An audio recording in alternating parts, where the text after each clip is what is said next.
Hello everyone, my speech today will be about schools should start later in the mornings. Introduction. Today I want to persuade you that schools should start later in the morning because early school start times are harming students' health, academic performance, and overall safety.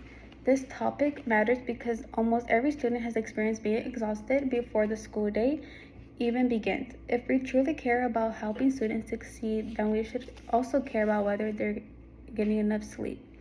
Today, I'll explain the problem with early school start times, discuss why this problem exists, and show why delaying school start times is the best solution.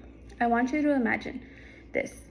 It's 5:30 in the morning, your alarm goes off, but your body feels like it just fell asleep. You drag yourself out of bed, rush to get ready, and catch the bus before the sun has even risen. I have experienced this myself firsthand, and the bus was a 15-minute walk from my house. The problem.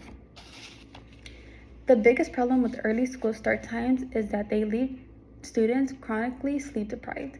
According to the Centers for Disease Control and Prevention, May 15, 2024, teenagers need between 8 and 10 hours of sleep every night to stay healthy and perform their best. However, many students get far less than that because they have to wake up so early for school. Most of the time, I used to skip first and second period because I was so tired and needed the extra sleep, which was horrible for my attendance and grades.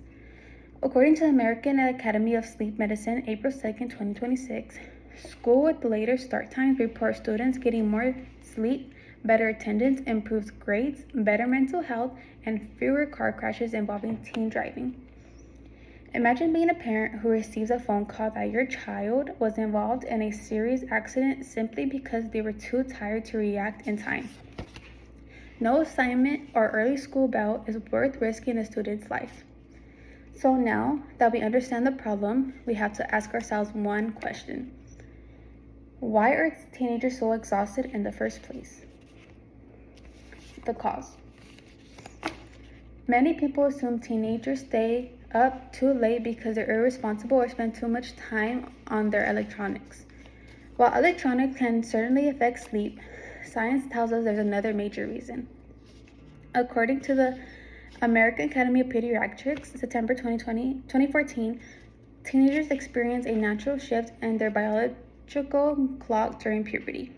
This means their brains don't begin producing melatonin, the hormone that helps us fall asleep, until much later at night. In other words, many teenagers physically cannot fall asleep early, even if they try. So when schools require students to be sitting in class before 8 in the morning, they're forcing students to learn at a time when their brains are still programmed to be asleep. Students are not lazy. They're not choosing to be exhausted. They're following the natural biological changes that occur during adolescence.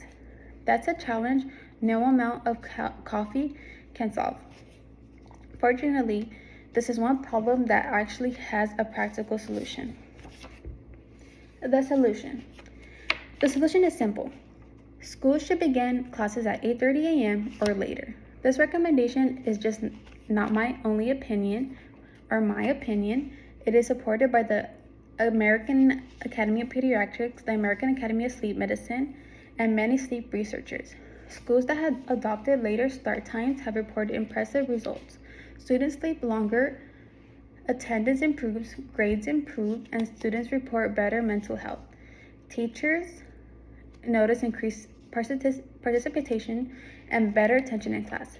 Some communities have even seen reductions in motor vehicle accidents involving teen drivers after changing school start times. That's a powerful example of how one scheduling change can literally save lives. Now I understand that some people argue later start times could interfere with after-school sports or parents' work schedules. Those concerns are valid. However, many school districts across the country have successfully adjusted bus schedules, extracurricular activities, and transportation to make later start times work.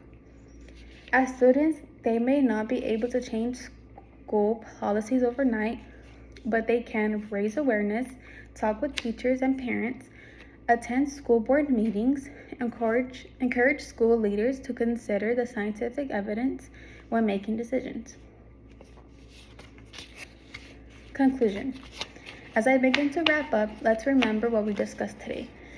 First, early school start times create serious problems by causing widespread sleep deprivation. Second, the cause isn't laziness, it's teenage biology. Finally, delaying school start times to 8:30 a.m. or later is a proven solution that improves health, academic performance, and student safety. I'd like to leave you with one final thought.